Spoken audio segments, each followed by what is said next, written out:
शनिवार को एएमयू गोलियों की तड़तड़ाहट से कांप उठा। बाइक सवार युवकों ने अलीगढ़ कैंपस में कोहराम मचा दिया। फायरिंग का मकसद क्या था, निशाने पर कौन था और शिक्षा के मंदिर में तमंचा निकालने की नौबत क्यों आई?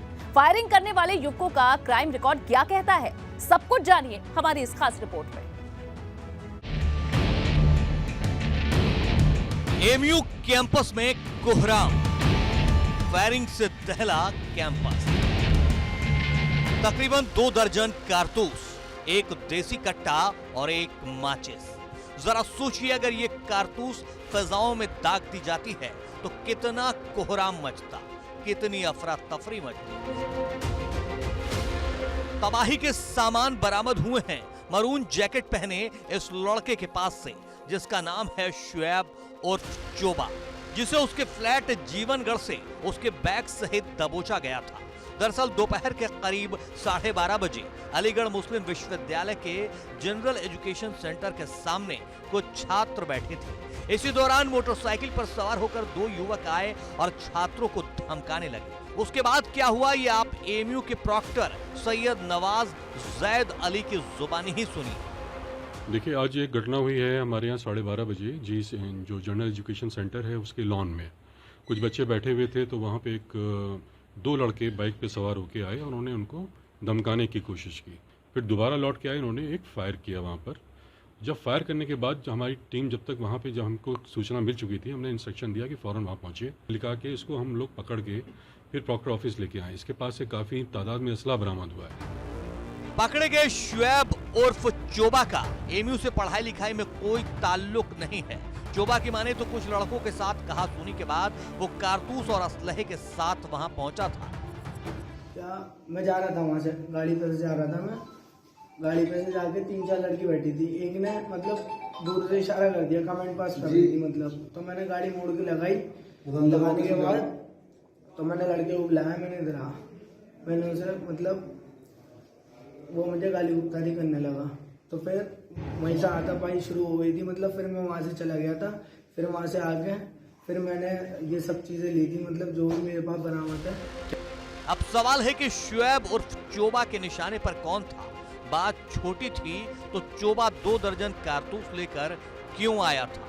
चोबा के पास कारतूस और असलहा कहां से आया? अलीगढ़ से एबीपी गंगा के लिए प्रदीप की रिपोर्ट। मुख्तार अंसारी के काले कारोबार का राज हर गुजरते दिन के साथ गहराता जा रहा है और हर दिन सिंडिकेट में एक नया नाम जुड़ता जा रहा है। अब मुख्तार के मददगारों में शामिल 2 सांसद ईडी के रडार पर आए हैं, जिनके तार मुख्तार के काले कारोबार से जुड़ रहे हैं।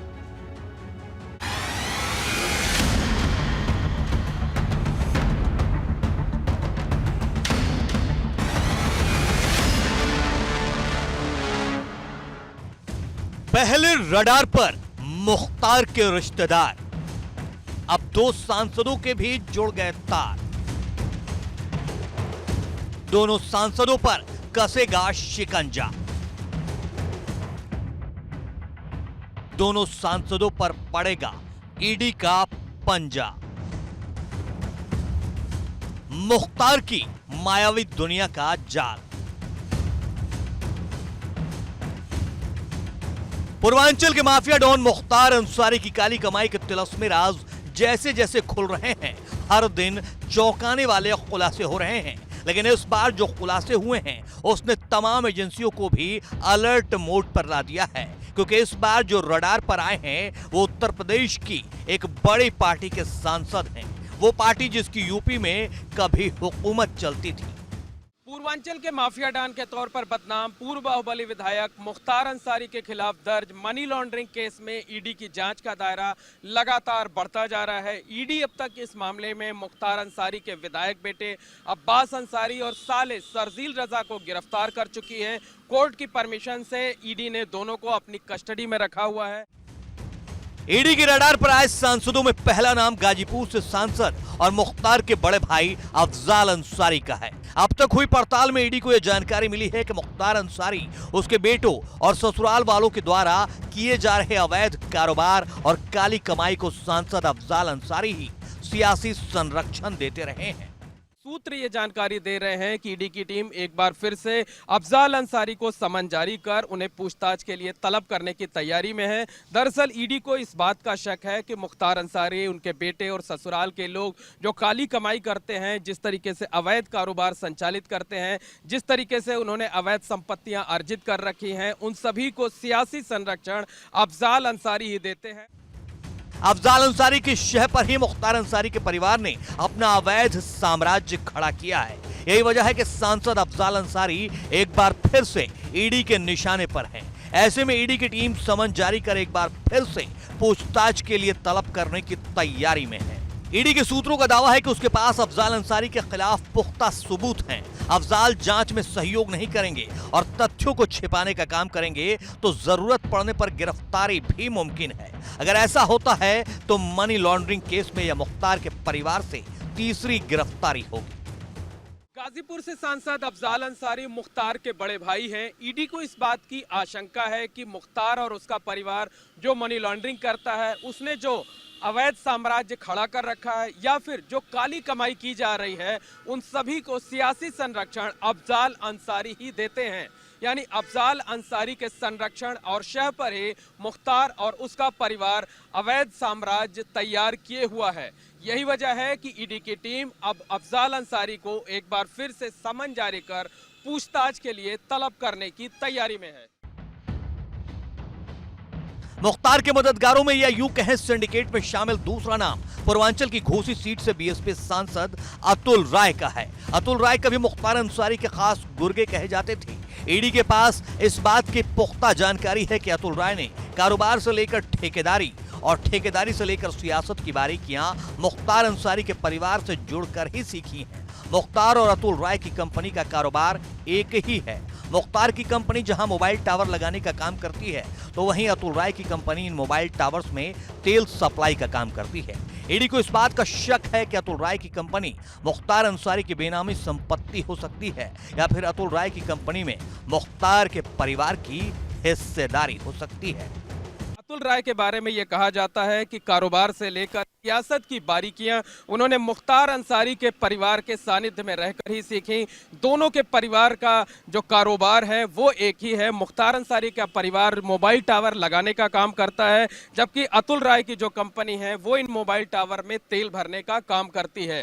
तो अतुल राय के रिश्ते हालांकि मुख्तार अंसारी के परिवार से साल 2019 के लोकसभा चुनाव के दौरान कुछ खराब हो गए थे, लेकिन ईडी के सूत्रों का यह मानना है कि रिश्ते खराब नहीं हुए हैं, बल्कि रिश्तों में तलखी आने का जो दावा किया जा रहा है वो दावा महज दिखावा है। हालांकि अतुल राय सांसद चुने जाने के बाद से ही जेल में हैं। इन दिनों वो प्रयागराज की नैनी सेंट्रल जेल में बंद हैं। अतुल राय अब बाहुबली मुख्तार अंसारी के परिवार से हर तरह के रिश्ते खत्म होने का दावा करता है, लेकिन ईडी को इस बात का शक है कि रिश्तों में तलखी आने के दावे महज दिखावा हैं। दोनों के रिश्ते अंदरूनी तौर पर अब भी पहले की तरह ही बरकरार हैं। दोनों ने कानूनी कार्रवाई से बचने के लिए रिश्ते खराब होने के दावे किए हैं। उम्मीद जताई जा रही है कि ईडी की टीम जल्द ही प्रयागराज की नैनी सेंट्रल जेल जाकर अतुल राय से पूछताछ कर सकती है। ईडी की जांच के दायरे में 2 सांसद आ चुके हैं। एक विधायक पहले ही गिरफ्तार हो चुका है, लेकिन जल्द ही कुछ और सफेद पोशों के नाम सामने आ सकते हैं। ईडी की टीम जल्द ही पूर्वांचल के कई चर्चित और चौंकाने वाले नामों का खुलासा कर सकती है और उन्हें अपनी कार्रवाई की जद में ला सकती है। मुख्तार अंसारी के खिलाफ दर्ज मनी लॉन्ड्रिंग के केस में ईडी की टीम ने जिस तरह तेजी दिखाते हुए कार्रवाइयां की हैं, जिस तरीके से गिरफ्तारियां की हैं और जिस तरीके से सफेद पोशों के नाम उजागर किए जा रहे हैं, उसके बाद कहा जा सकता है कि उत्तर प्रदेश में योगी राज में माफियाओं को अब पुलिस के साथ ही ईडी का डर भी सताने लगा है। वैसे ईडी की कार्रवाई का सिलसिला फिलहाल थमने वाला नहीं है, क्योंकि उम्मीद ये जताई जा रही है कि आने वाले दिनों में ईडी की टीम जल्द ही कुछ सफेद पोशों व दूसरे चर्चित नामों के रहस्य से पर्दा उठा सकती है, उन पर शिकंजा कस सकती है। कैमरामैन रोहित श्रीवास्तव के साथ मोहम्मद मोइन, एबीपी गंगा, प्रयागराज। कोई अपनी ही शादी के दिन अपनी ही दुल्हन के हाथों लुट जाए तो सोचिए उस पर क्या गुजरेगी। चित्रकूट में एक ऐसी ही दुल्हन पुलिस की गिरफ्त में आई है, जिसने शादी के 7 फेरे लेने के बाद दूल्हे को कंगाल कर दिया।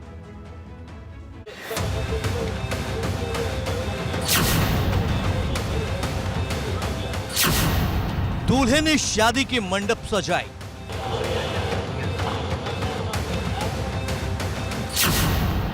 दुल्हन के साथ रस्में भी निभाई, लेकिन जब विदाई की घड़ी आई तब दुल्हन ने कर दी बेवफाई। हम तुम्हारे घर जाने के लायक हैं। कंगाल कर गई लुटेरी दुल्हन। मंदिर में शादी का मंडप सजा, घराती बाराती सब जुटे, दुल्हे के दिल के अरमान फूले नहीं समा रहे थे। पंडित जी जैसे जैसे शादी की रस्में पूरी करवाते जा रहे थे, इसके सपनों को पंख लगते जा रहे थे। लेकिन इस बात से ये बिल्कुल बेखबर था कि कुछ घंटों बाद इसकी जिंदगी के सबसे बुरे दिन शुरू होने वाले हैं। दूल्हा बने सुरेंद्र को इस बात का अंदाजा तक नहीं था कि जिसके साथ इसने जिंदगी भर साथ निभाने के लिए 7 फेरे लिए हैं, वही इसकी जिंदगी तबाह करने का मंसूबा बना रही है। कहानी में ट्विस्ट तब आया जब दुल्हन के भाई ने दुल्हन के सामान लाने के लिए लड़के वालों से 53,000 रुपए लिए और सामान लेने चला गया। लेकिन काफी देर तक जब वापस नहीं आया तो दुल्हन के साथ आए दूसरे रिश्तेदार भी वहां से धीरे धीरे खिसकने लगे। अपनी ही शादी के दिन खुद के लुट जाने का तब सुरेंद्र पाल को एहसास नहीं हुआ, लेकिन शादी की रस्में पूरी होने के बाद जब विदाई की घड़ी आई तो दुल्हन ने दूल्हे के साथ जाने से मना कर दिया और दूल्हे का सोने चांदी का जेवरात लेकर वहां से फरार हो गई। अब पीड़ित दूल्हे ने करवी कोतवाली में तहरीर देकर न्याय की गुहार लगाई है। हुए थे, लड़की के घर पे गए थे, लड़की ने देखा था हमको, हमने लड़की को देखा था, हमारी दोनों की बात हुई, शादी तो हुई अंदर चित्रकूट में, वो पेकरमा में शादी हुई थी। तो शादी होने के बाद बस वो जेवर लेके गोप हो रही थी। अब ये चाहते कि हमारा जो पैसा गायब होगा वो मिले और हमारा जीवन मिल जाए। लुटेरी दुल्हन की ये करतूत पुलिस की फाइल में दर्ज हो चुकी है। पुलिस ने लुटेरी दुल्हन समेत 3 लोगों को गिरफ्तार भी कर लिया है, लेकिन पैसे लेकर फरार होने वाले भाई को पुलिस अभी तक गिरफ्तार नहीं कर पाई है। फिलहाल पुलिस दोनों पक्षों का बयान लेकर मामले की तफ्तीश में जुटी हुई है। प्रकरण संज्ञान में आया है। कोतवाली करवी में इसमें दोनों पक्ष मौजूद हैं और आपस में दोनों लोग एक दूसरे पे आरोप प्रत्यारोप लगा रहे हैं। में जांच कराई जा रही है, जांच के उपरांत आवश्यक विधिक कार्रवाई की जाएगी। लेकिन लुटेरी दुल्हन का ये गुनाह इसलिए भी अक्षम्य है क्योंकि उसने न सिर्फ सोने चांदी के जेवरात लूटे हैं बल्कि किसी के अरमानों पर भी खंजर चलाया है। Bureau report, ABP Ganga. क्या कोई बुजुर्ग को बेरहमी से पीट सकता है? क्या कोई किसी भी क्लासरूम में घुसकर छात्रों को तमाचा रसीद सकता है? यकीनन आपका जवाब भी नहीं होगा। लेकिन यूपी के 2 शहरों में ऐसा हुआ है। कानपुर में सरेआम बुजुर्ग को लाठी डंडों से पीटा गया तो आगरा में कुछ दबंगों ने क्लासरूम में घुसकर छात्रों की पिटाई की।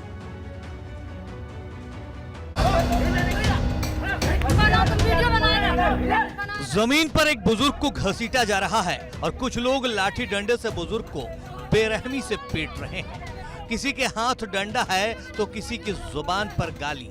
आसपास कुछ लोग बुजुर्ग से हो रही हैवानियत का वीडियो भी बना रहे हैं। इस मारपीट में कुछ महिलाएं भी डंडे के साथ दिखाई दे रही हैं। बुजुर्ग से मारपीट का ये वीडियो सोशल मीडिया पर वायरल हो रहा है, जो घाटमपुर कोतवाली के बरनाव गांव का बताया जा रहा है। मारपीट की इस वारदात के पीछे जमीन विवाद है, मतलब इस पूरी जंग की वजह जमीन है। वीडियो सामने आने के बाद कानपुर पुलिस जांच में जुट गई है। वहीं आगरा में कानून से बेखौफ दबंगों ने कोचिंग में घुसकर खुलेआम कोहराम मचाया और वहां पढ़ रहे छात्रों को बेरहमी से पीटा। वीडियो में आप साफ देख रहे हैं कि कैसे कोचिंग के छात्रों के साथ मारपीट की जा रही है। दबंग जान से मारने की धमकी दे रहे हैं। पूरी घटना सीसीटीवी कैमरे में कैद हो गई। क्लासरूम में मारपीट का यह वीडियो न्यू आगरा के एसडी कैंपस कोचिंग का है। क्लासरूम में मारपीट की शिकायत छात्रों ने पुलिस से की है।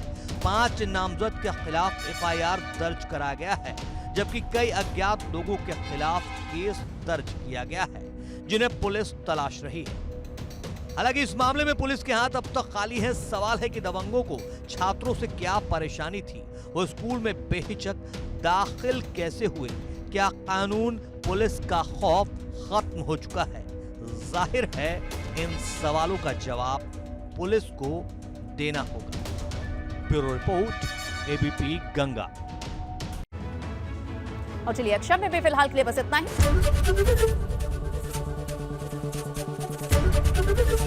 एबीपी गंगा, खबर आपकी, जुबान आपकी।